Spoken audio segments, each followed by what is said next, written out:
माता, मैं शत्रु नहीं सेवक हूँ। प्रभु श्री राम का दास हूँ, उनका सेवक हूँ, उनका हनुमान हूँ। परिचय की आवश्यकता नहीं है। मैं भली भांति जानती हूँ तुम्हें।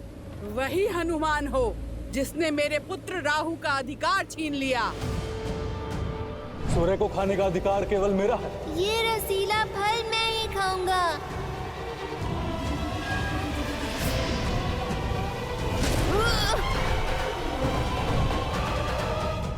अब दशानन की सेविका का कर्म भी पूरा होगा और राहु की माता का प्रतिकार भी। अभी तो मैंने तुम्हारा प्रतिबिंब ही पकड़ा है, अब मैं तुम्हारे प्राण भी जकड़ लूंगी।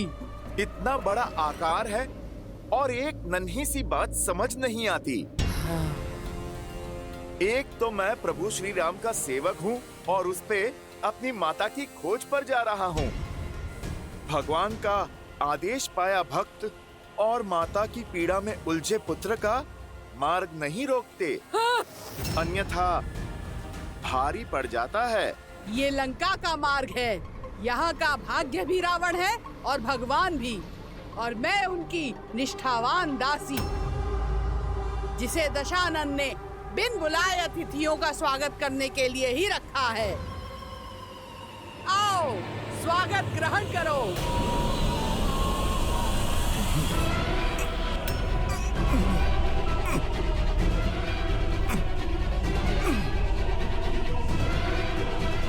अरे पहले आप देख तो लो, पकड़ा किसे है? हाँ?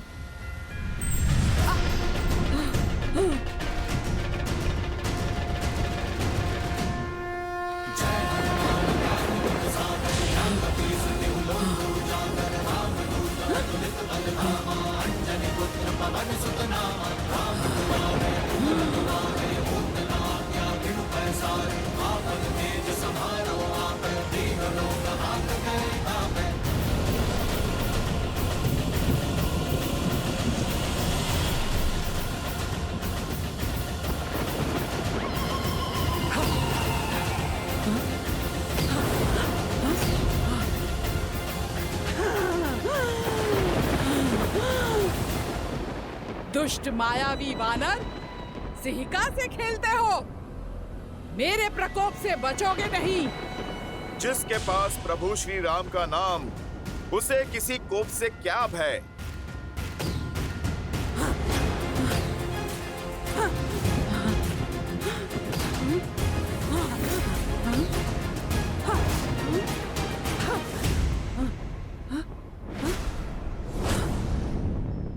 इनकी परछाई क्यों नहीं दिख रही है?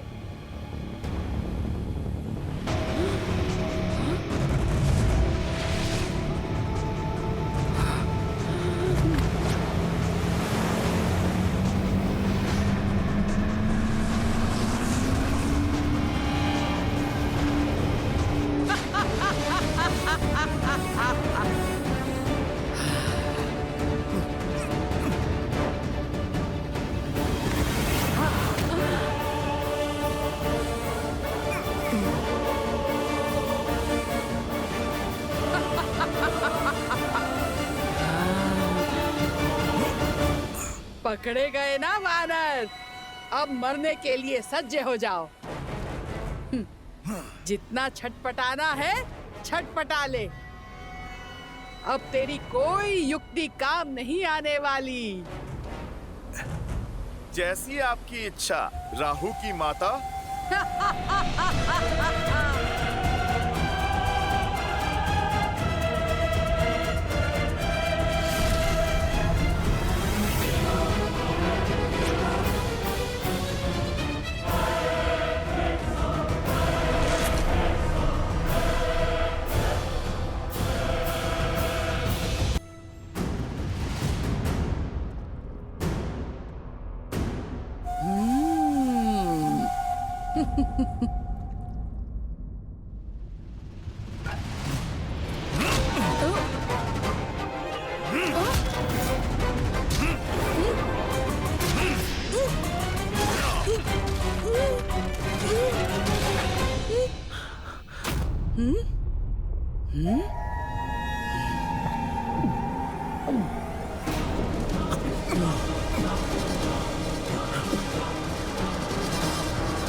माता, मुझे आप पर घातक प्रहार करके यहाँ से निकलने के लिए विवश ना करें।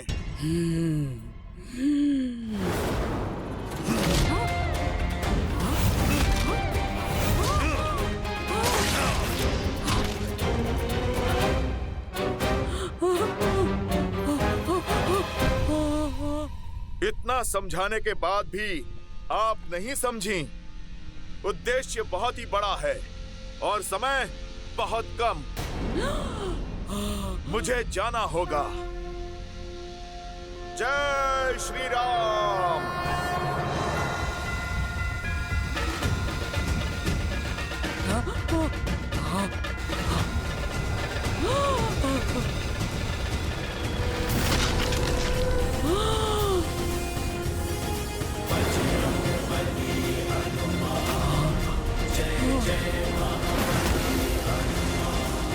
प्रभु श्री राम के भक्त की परछाई पे कोई भी आपदा नहीं आ सकती और प्रभु श्री राम के कार्य में कोई भी बाधा नहीं आ सकती।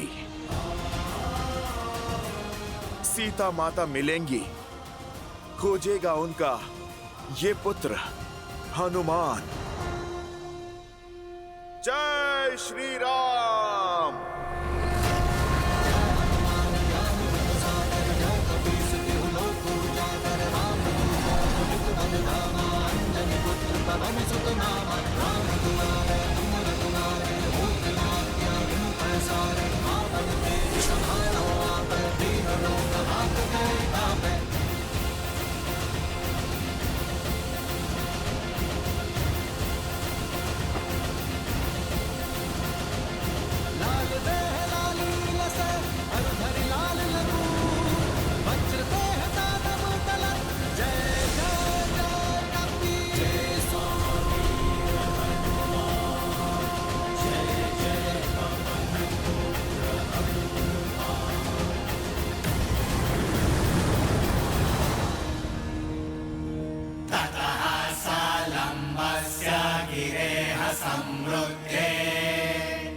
चित्रकूटे निपपातकूटे सकेतकोदालकनाडिकिरे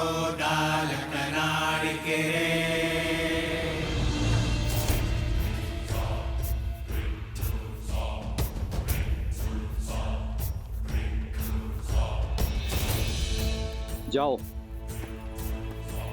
जाओ।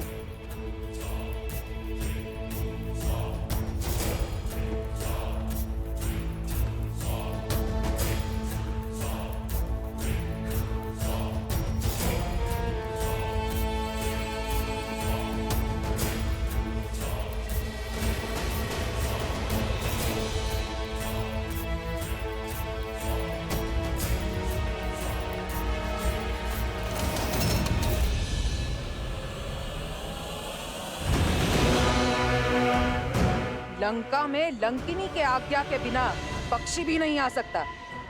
फिर तुम कौन हो? बोलो, कौन हो तुम? मैं भी राक्षस कुल से हूँ, शरणार्थी हूँ, लंका में शरण के लिए आया हूँ। छिपकर चोरी से शत्रु प्रवेश करते हैं, शरणार्थी नहीं। अनुमति पत्र है? अनुमति पत्र तो नहीं है। फिर दंड के लिए सज्ज हो जाओ। मुझे क्षमा कर दीजिए, छोड़ दीजिए मुझे। ठीक है, छोड़ देती हूँ।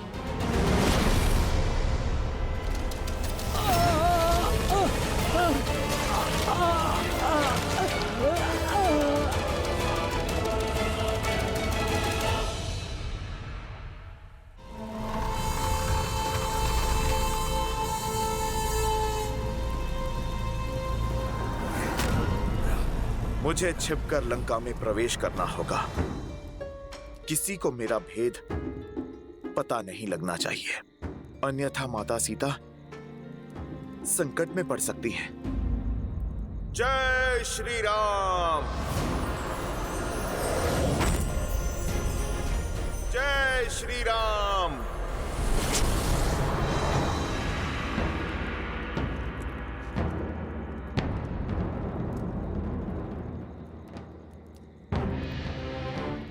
राक्षस अत्यंत मायावी होते हैं।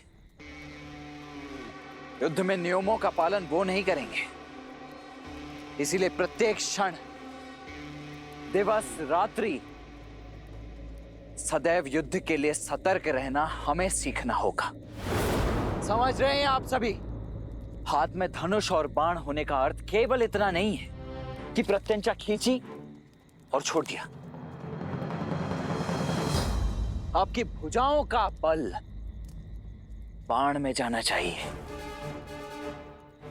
शत्रु के प्रति आपके मन में जो क्रोध है, अपने लक्ष्य के प्रति जो प्रतिबद्धता है और मन में धधकती उस ज्वाला, इन सबको एकत्रित करके अपने बाण पर केंद्रित करना है। तो संधान के लिए तैयार? हाँ जी। अब दृष्टि लक्ष्य पर, कमर सीधी,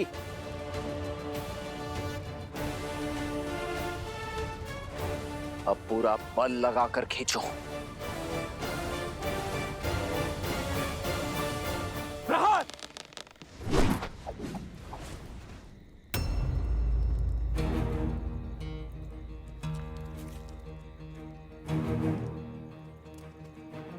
क्या बात है, आपने तीर क्यों नहीं चलाया? कैसे चलाता? लक्ष्य तो दिख ही नहीं रहा है। लक्ष्य सामने ही तो है। रावण कहाँ है? राक्षस कहाँ है जिनसे हमें युद्ध करना है? इतना समय बीत गया है, सीता माता का भी पता नहीं, और हमें कोई सूचना भी नहीं है कि हमारा शत्रु कहां पर है। तो फिर हम क्यों युद्ध का अभ्यास कर रहे हैं? प्रयास में समय क्यों व्यर्थ करना? क्योंकि निरंतर प्रयास कभी व्यर्थ नहीं होता। लक्ष्य दिख नहीं रहा तो इसका अर्थ यही नहीं कि इसे मद में साधने की चाह, भेदने का प्रयास छोड़ दें।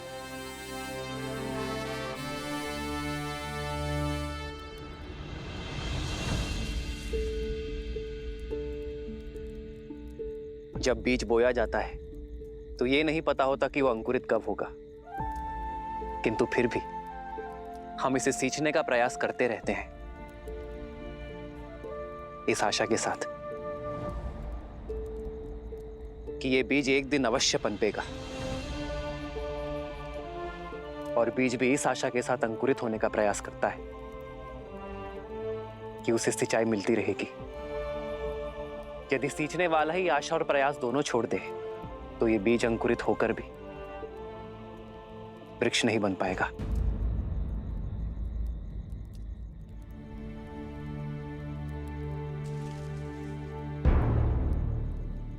आओ लक्ष्य साधे।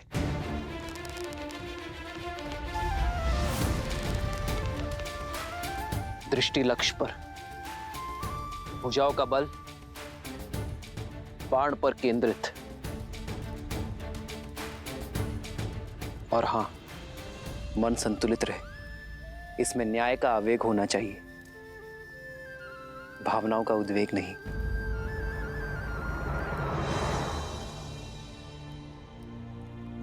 प्रहार!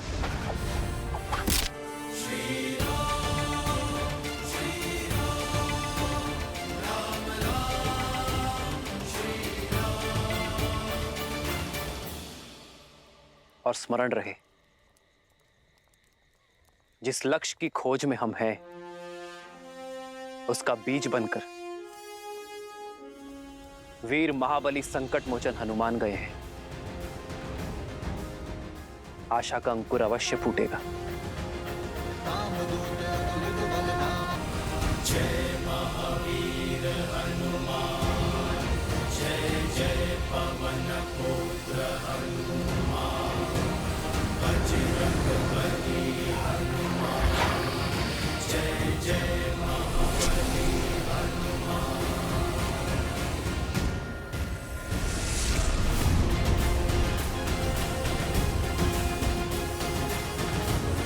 अधर्म की लंका में धर्म का पद पड़ चुका है। रावण ने चाहे जितने भी पहरे लगाए हो, उन सब का तोड़ आपका ये भक्त आपके पास पहुंचेगा माता सीता।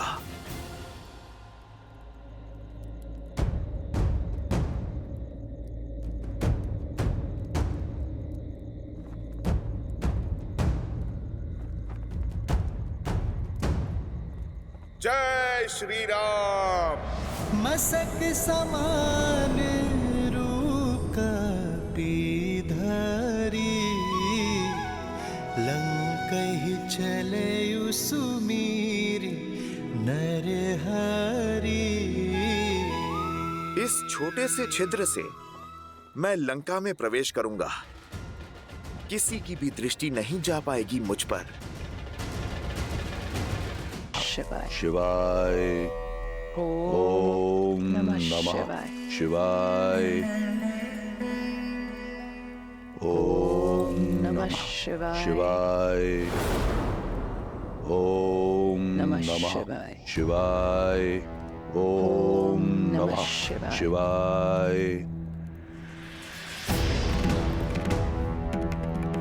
ओम नमः शिवाय ओम नमः शिवाय। पूजा पर ध्यान दो मंदोदरी।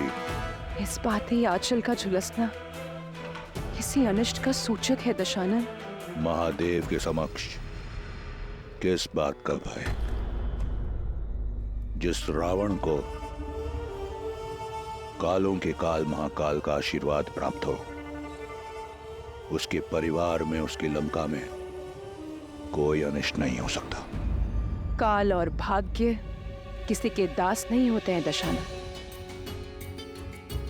वायु के छोटे से झोंके और अग्नि की छोटी सी लौ से आंचल जला है मेरा। आज आंचल पर आँच आई है, कल को यदि लंका पर कोई आँच आ गई तो आप क्या करेंगे? स्मरण रहे, तुम महादेव के परम भक्त रावण से बात कर रही हो। वो रावण जिसकी लंका में वायु और अग्नि भी फूक फूक कर पांव रखते हैं। रावण की इस लंका में शत्रु और अनिष्ट के लिए कोई स्थान नहीं है।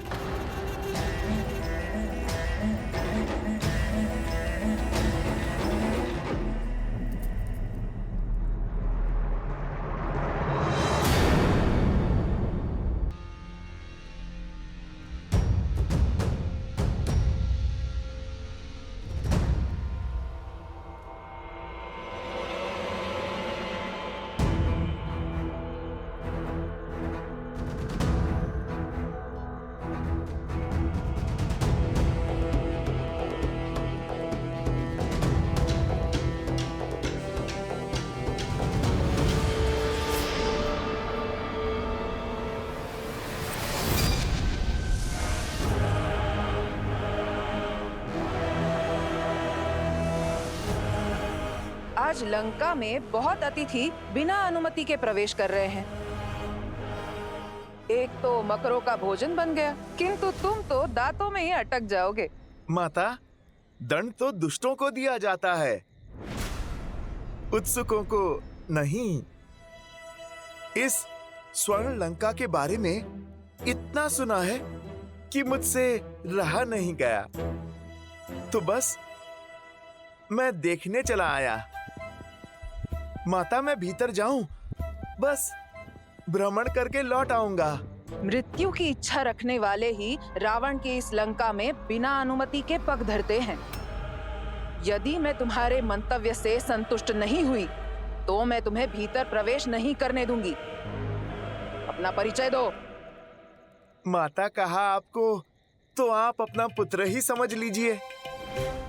अब आप पुत्र से क्या परिचय मांग रही हैं माता? बस जाने दीजिए।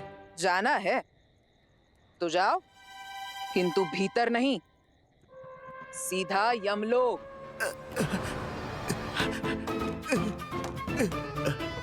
माता, आप हट छोड़िए ना, लंका देख के तुरंत लौट आऊंगा। स्वयं को बड़ा चपल समझते हो, कीड़े जैसे वानर।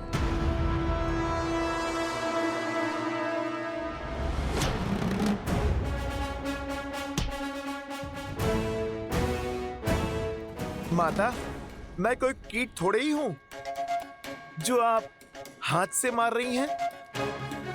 मैं तो एक भोला सा वानर हूँ। भोले नहीं, उदंड हो। हाँ?